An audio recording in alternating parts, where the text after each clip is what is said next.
acá es un lugar épico, podríamos decir, ¿no es cierto? Bien, hermanos, qué lindo también encontrar alegría y felicidad en esta iglesia, con lo que va a suceder, con lo que sucedió acá. Realmente es muy lindo que sucedan cosas lindas en nuestra iglesia. Quiero compartir con ustedes una cita que es un consejo, más que nada, que le deja nuestro hermano Pablo por aquel entonces un joven, Timoteo. Así que vamos a ver en la Biblia en Primera de Timoteo, ahí en el capítulo 4. Hay una exhortación, pero muy linda, que tiene que ver con algo que me van a ayudar ustedes a poder describir de qué se trata ese consejo, esa exhortación. A ver, cuando ya lo tienen todos, 1 Timoteo capítulo 4, del versículo 11 al 14. Vamos a leer ahí. ¿Existirá tal vez algún voluntario que quiera leer con voz fuerte o audible? ¿Algún voluntario que quiera leer con voz fuerte o audible?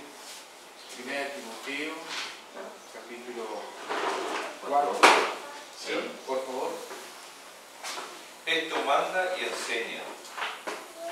Ninguno menosprecie tu juventud, sino sé ejemplo de los fieles en palabra, en conducta, en amor, en espíritu, en fe, en limpieza. Entre tanto que yo llegue, dedícate a leer en público las Escrituras, a exhortar y enseñar. No descuides el don que está en ti, que te fue dado por profecía, con imposición de las manos del presbiterio. Sé diligente en estas cosas, entrégate de todo a ellas, para que todos vean tu aprovechamiento. Ten cuidado de ti mismo y de la doctrina. Persiste en ello, pues así te salvarás a ti mismo y a los que te escuchan. Gracias, hermano, gracias. Hemos escuchado todo aquí, ¿no es cierto? Una serie de consejos que le da Pablo a un joven, digamos, que podríamos decir que era su pupilo, digamos, podríamos decir como sería hoy, ¿no es cierto? Pero notemos esto, él le da una orden, esto manda y enseña, está diciendo, esto ejerce, esta es la parte de autoridad que te vamos a conceder, pero tienes que exhortar de esta manera, cuando dice, esto manda y enseña.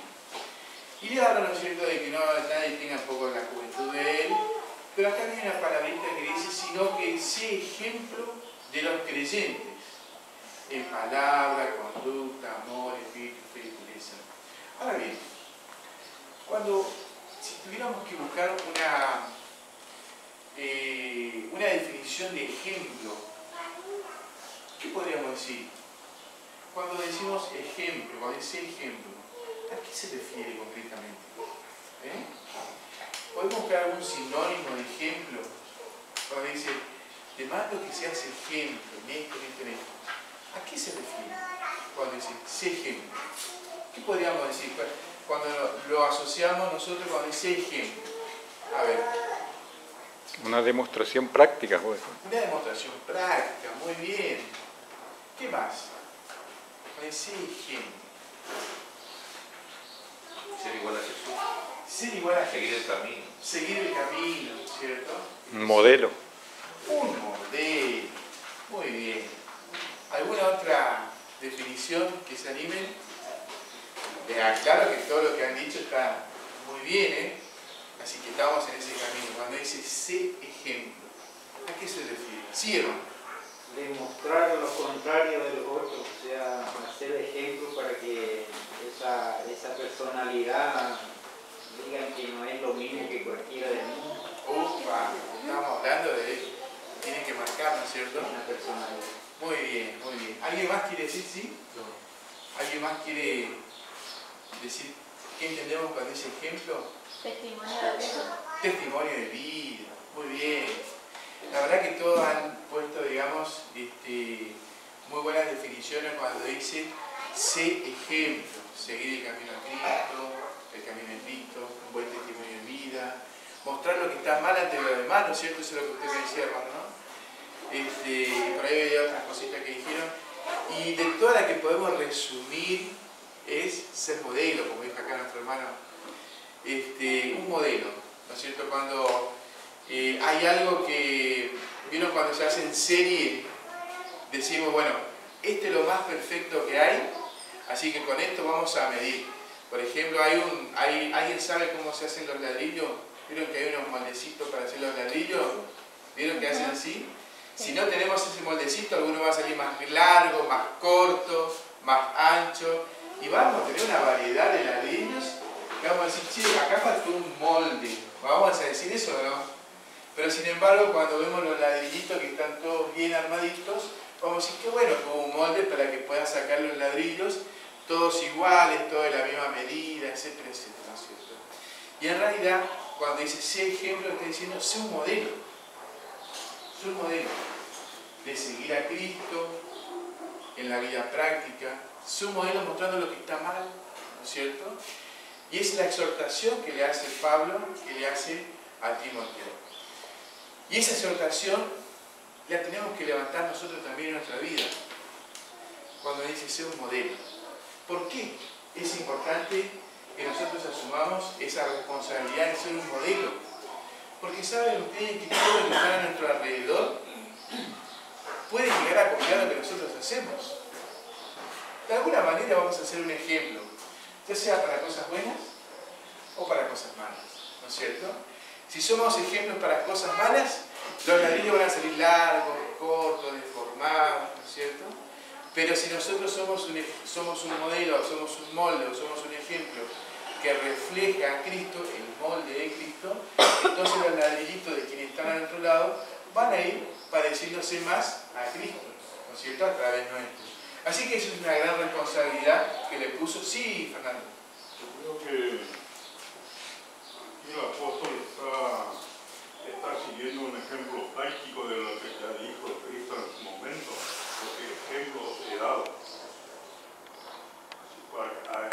Para que como yo, vosotros también, creo que esto es una línea de conducta, un estilo de vida.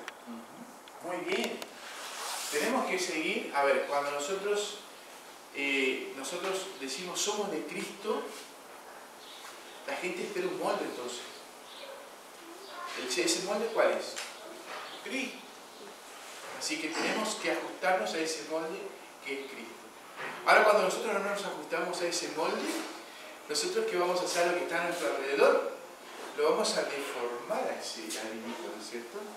Y fíjense qué interesante que es, porque tanto Pablo como Pedro, los profetas de la antigüedad, hablan de la edificación, ¿no es cierto?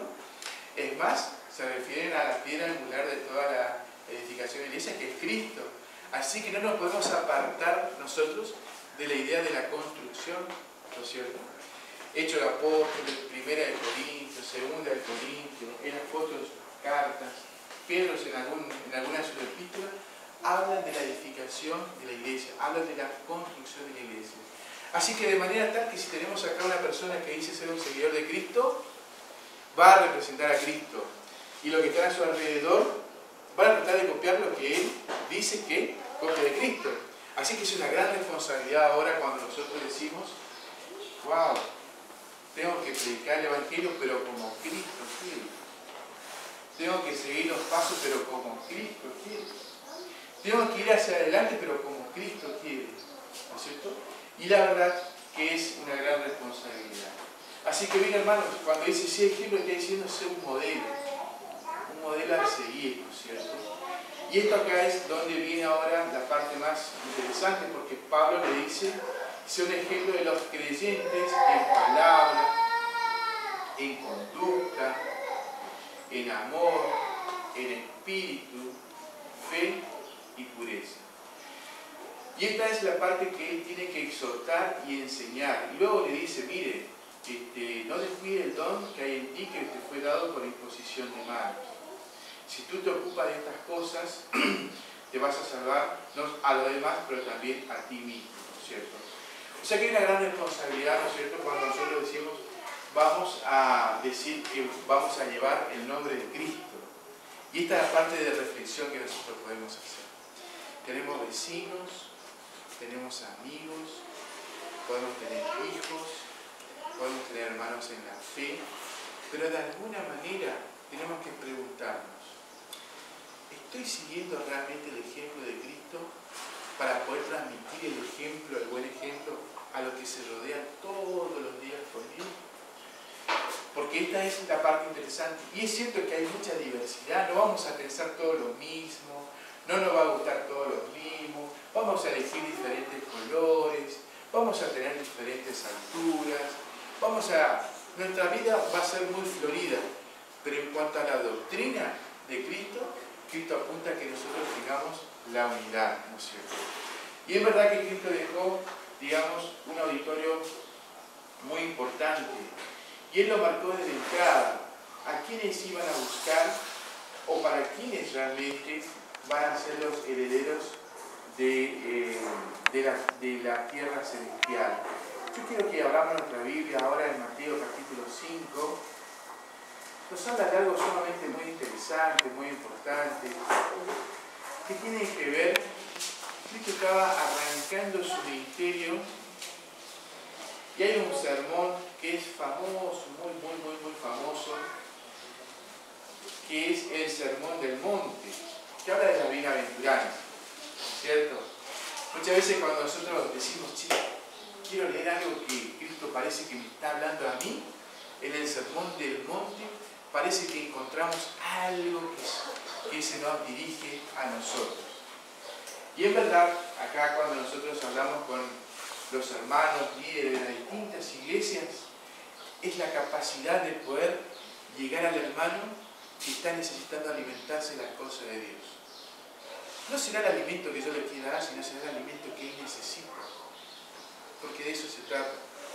Cuando Jesús le dijo a Pedro, Pedro, ¿realmente me amas? Sí, Señor, sí, Maestro, yo te amo. Y vos, Pedro, ¿realmente me amas? Sí, sí, Maestro, tú lo sabes. Pedro, ¿tú me amas? Sí, Señor, tú sabes. Entonces, ¿qué le dijo? Apacienta mis ovejas. No iba a ser como él quería, no iba a ser como sus consejos por ahí, no iba a ser rápido de boca, sino como tenía que ser su maestro, apacentar a la iglesia. Pero cuando nosotros vamos y decimos, wow, quiero ver qué Cristo me puede decir, generalmente nosotros nos vamos al Sermón del Monte y allí podemos encontrar ese ejemplo que Cristo nos deja a través de este hermoso sermón que es muy versátil, muy leído, tal vez uno de los sermones más leídos del mundo, que es el que nos dejó en el Sermón del Monte, que fue escrito justamente para que nosotros pudiéramos alentarnos los unos a los otros. Y allí se desgrana todo lo que podemos aspirar como cristianos. Dice el versículo 1 del capítulo 5, dice, viendo la multitud subió al monte, y sentándose vinieron a él sus discípulos.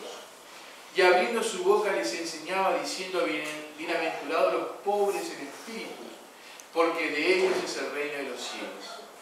Bienaventurados los que lloran, porque ellos recibirán consolación. Bienaventurados los mansos, porque ellos recibirán la tierra por heredad. Bienaventurados los que tienen hambre y sed de justicia, porque ellos serán saciados. Bienaventurados los misericordiosos, porque ellos alcanzarán la misericordia. Bienaventurados los limpios de corazón, porque ellos verán a Dios. Bienaventurados todos los pacificadores, porque ellos serán llamados hijos de Dios.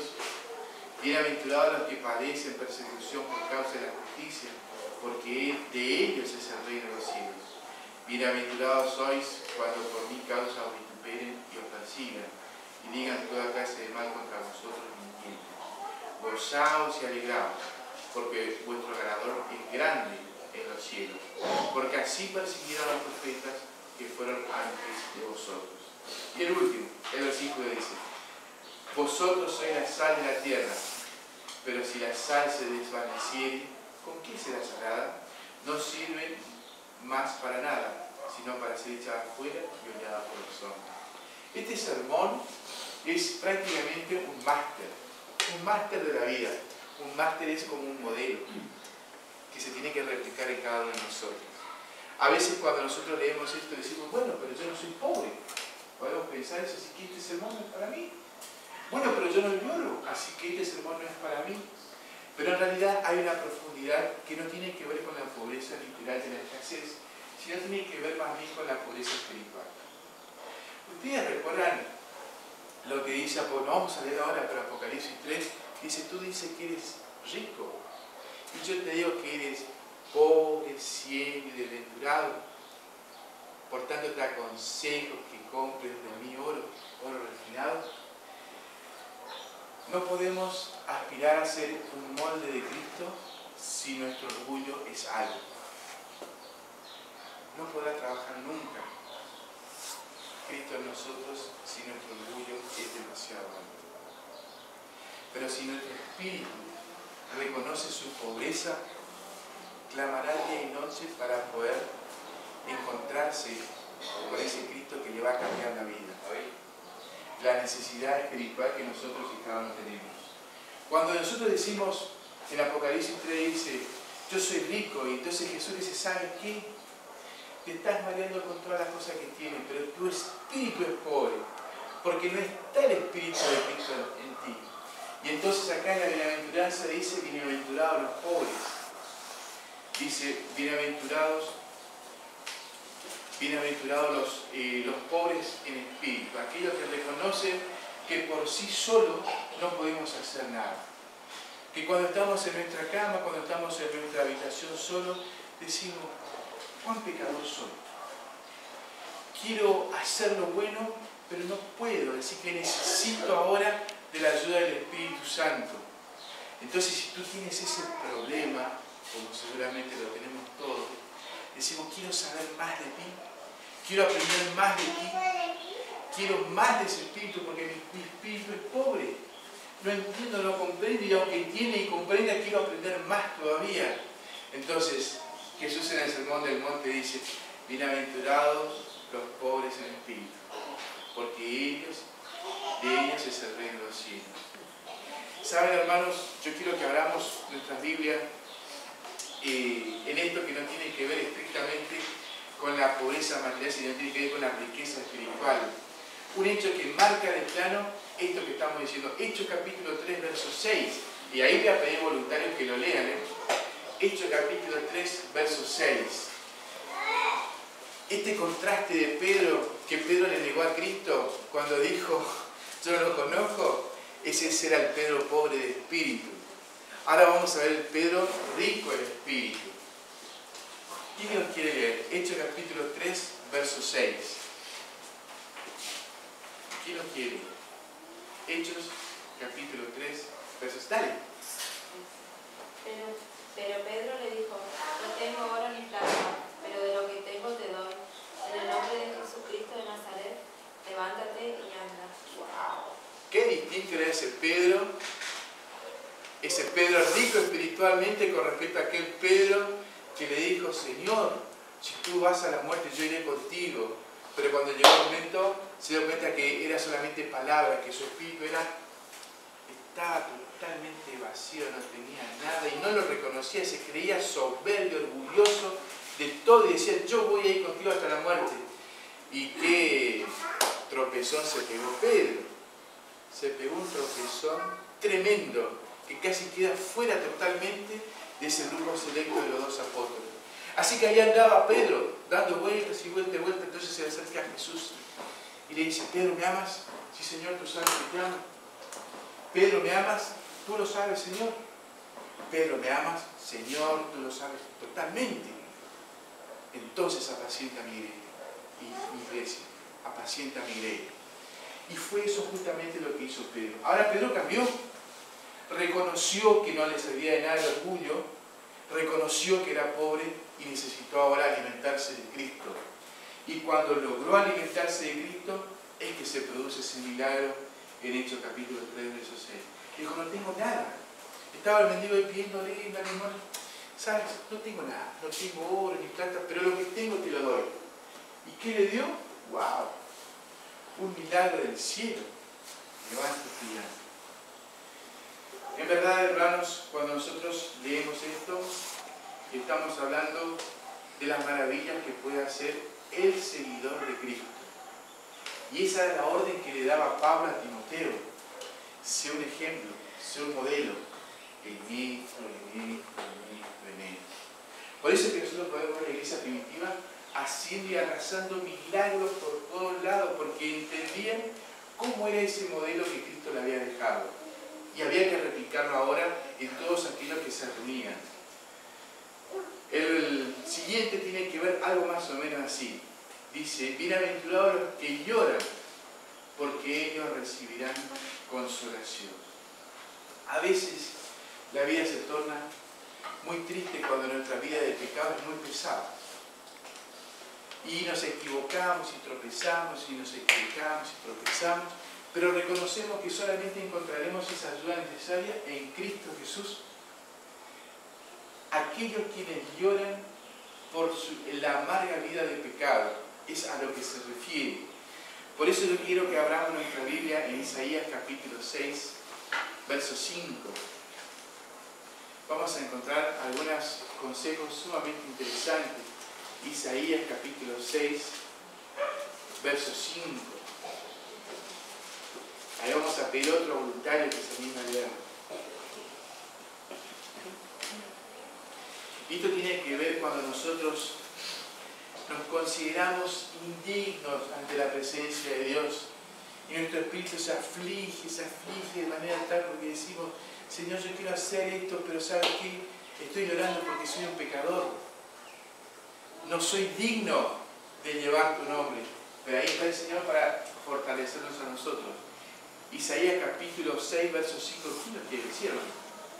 Entonces exclamé, ay de mí, que soy muerto, porque soy hombre de labios impuros, que vivo entre un pueblo de labios impuros. Mis ojos han visto al Rey, al Señor Todopoderoso. Aquella persona que reconoce, digamos, que es indigno de estar ante la presencia de Dios porque en su condición de pecador llora. Ay de mí, estoy llorando, ay de mí, estoy llorando, porque no puedo estar delante tuyo. Mis palabras no pueden pronunciar tu mensaje porque soy pecador. Y entonces el alma está afligida y está llorando. Por eso el Sermón del Monte dice, bienaventurados los que lloran. Bienaventurados los que lloran arrepintiéndose de sus pecados. Bienaventurados los que lloran. Tiene otro sentido total y es maravilloso. Pablo también dijo esto en su libro de Romanos 7:24, que a ver, vamos a necesitar otro que se anime a leer. Romanos 7:24. ¿Quién se anima a leer? Romanos capítulo 7, verso 24. Miserable de mí, ¿quién me librará de este cuerpo de muerte? Pablo estaba llorando también ahí. Dice, miserable de mí. Soy un hombre pecador. Estoy arrepentido. Miserable de mí. ¿Quién me librará de este cuerpo de muerte? ¿Por qué? Porque soy pecado. El pecado trae la muerte. Entonces él decía, tengo un mensaje tan noble, tan digno de llevar, pero él estaba llorando porque él quería que Dios lo perdonara, quería que Jesús lo pudiera perdonar. Entonces él clamaba y decía. Y ahora seguimos en Mateo capítulo 5, vamos a otra característica, es hermosa y maravillosa. Dice, bienaventurados los mansos, porque ellos recibirán la tierra por heredad. Es interesante que muchas veces decimos cuando más, no, pero a mí no me van a llevar por delante. Muchas veces decimos eso. Sí, yo soy bueno, pero a mí no me van a llevar por delante, así nomás, empujones, nosotros decimos, ¿cierto? Y como que nos decimos somos plantados, ¿no es cierto? Y en realidad tiene que ver con, se ríe el amigo, en realidad tiene que ver esto con qué cosa. Tiene que ver con la mansedumbre del corazón, pero para con nuestro Dios. Ustedes recordarán cuando le dijo, cuando la palabra de Dios allí en los tiempos de Moisés dice, este pueblo que es de dura cerviz, ¿se acuerdan que dice así? Es incircunciso de corazón, está hablando justamente de eso. ¿Saben que la palabra de cerviz tiene que ver con la cervical. Decía, este pueblo es muy erguido, no quiere inclinar su cabeza ante lo que yo le digo. Es de dura cerviz, decía, de dura cervical, no quiere inclinar su cuello ante las cosas del Señor. Por eso cuando dice de dura cerviz, se está refiriendo, no es que era de sirvientes, sino que no quería inclinar su cabeza con humildad ante los designios de Dios, y se refería a eso. Entonces Dios, cuando está hablando sobre eso, está hablando, no eres manso con la voluntad del Padre, no eres manso para con tu Dios, eres muy rebelde. Dios te dice, haz esto y tú haces lo otro. Dios te dice, ten reverencia y tú eres erguido, no eres reverente ante las cosas del Señor. Entonces eres rebelde.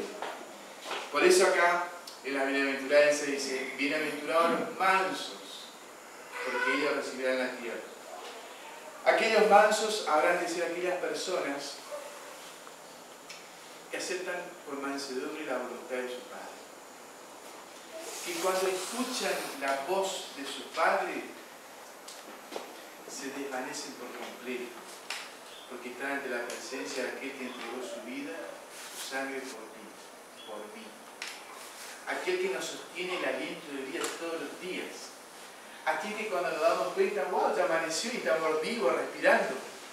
Aquel que nos cuida cuando andamos caminando por las calles. Aquel que nos cuida por los caminos, por donde andamos. Entonces nuestro corazón late de alegría cuando nuestro jefe, nuestro Padre Celestial nos habla. Y somos mansos, sí, Señor, lo que tú me pidas. Y lo hacemos, espíritu manso. Hermanos, ese es el molde que nosotros al cual debemos aspirar.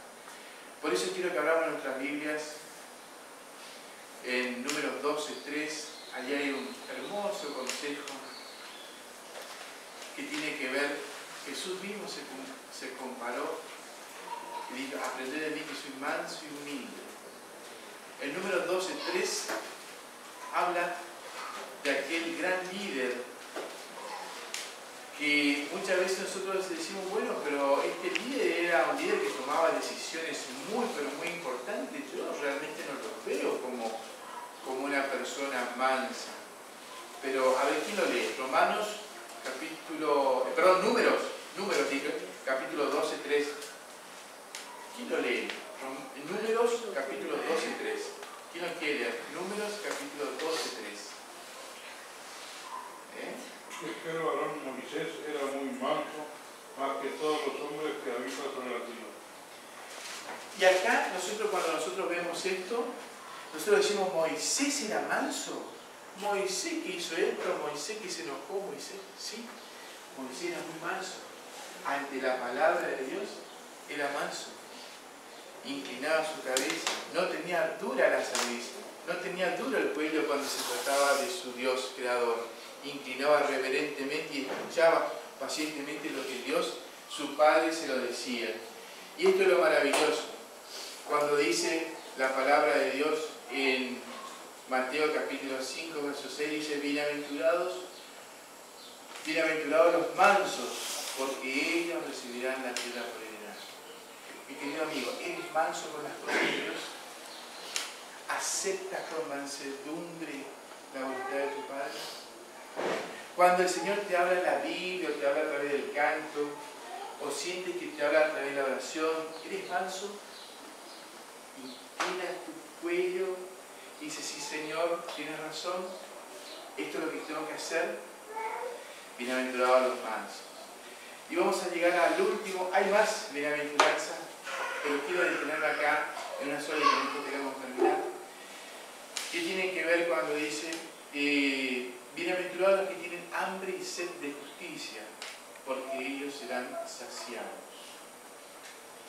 Los que tienen hambre y sed de justicia. No tiene que ver con hambre y sed de venganza. Muchas veces se asocia esto con la venganza y no tiene nada que ver con la venganza. Hambre y sed de justicia. ¿Saben ustedes, hermanos, que nosotros estábamos condenados a la muerte eterna? Porque nuestros primeros padres infringieron la ley de Dios. Y a partir de ahí, toda alma que nacía para morir. Y entonces fue necesario un rescate, que Dios mandara a su Hijo para que tomara nuestro lugar, muriera Él por nosotros, y esa sangre que iba a correr era lo que le iba a liberar de nuestra propia muerte. Entonces, cuando nosotros nos arrepentimos de nuestros pecados, que somos injustos, Dios las hace justas a través de la sangre de Cristo y adquirimos la justicia de Cristo. Por eso nosotros cuando decimos, aquellos que tienen hambre y sed de justicia, es de que la sangre de Cristo nos limpie de nuestros pecados y seamos justos ante los ojos de Dios. Es mucho más completo y complejo esta palabra, pero la primera tiene que ver exactamente con nuestra condición, aquellos que habremos de alcanzar la justicia de Cristo que nos librará de la muerte eterna. Pero tenemos hambre y sed, y quiere decir que todas las mañanas doblamos nuestras rodillas para alimentarnos hambre y sed de la palabra de Dios. Por eso el salmista lo compara como aquellos animales que braman. Vamos a abrir nuestra Biblia en Salmos capítulo 42, versos 1 y 2.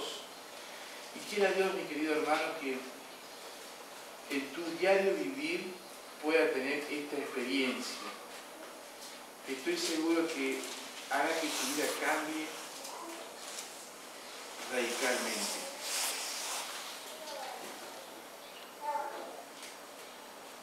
Esta la de hoy. Dice, como el ciervo brama por las corrientes de las aguas, así clama por ti, oh Dios, el alma mía. Mi alma tiene sed de Dios, del Dios vivo. Salmo 42, 1 y 2. Aquellas personas que se dedicaban a las cosas del Señor, que componían letras y que hacían grandes melodías, eran personas consagradas a Dios. No cualquiera podía escribir en el nombre de Dios. No cualquiera podía hacer melodías. Así que tenía que estar plenamente comunicado con su Dios, creador. Y gracias a Dios que pudieron escribir, hoy lo tenemos estos salmos, que nos hablan mucho más acerca de los misterios de la salvación. Entonces, por eso entendemos qué plena compaginación hay con aquellas palabras de Cristo en el Sermón del Monte. Que aquellos quienes tengan hambre y sed de justicia son los que finalmente van a heredar el reino de los cielos. Pero ¿cómo será eso? El salmista nos aclara, dice, como el ciervo brama por las corrientes de las aguas, así clama por ti, oh Dios, el alma mía. Mi alma tiene sed de Dios, del Dios vivo. Quiera Dios que en nuestro diario vivir, podamos levantarnos con sed de Dios. Me desperté y tengo sed de Dios. Voy a doblar mis rodillas, voy a leer su palabra y ahí recién vamos a arrancar el día, porque vamos a tomar esa agua. Este salmo que está escrito acá es a través de la observancia de un lugar donde había poca agua. Entonces cuando se levantaban los ciervos en la mañana temprano, bramaban lejos así buscando el agua, hasta que encontraban y se iban pasando entre ellos, y donde encontraba agua se iban rapidito en la mañana a buscar y a beber el agua, ¿no es cierto?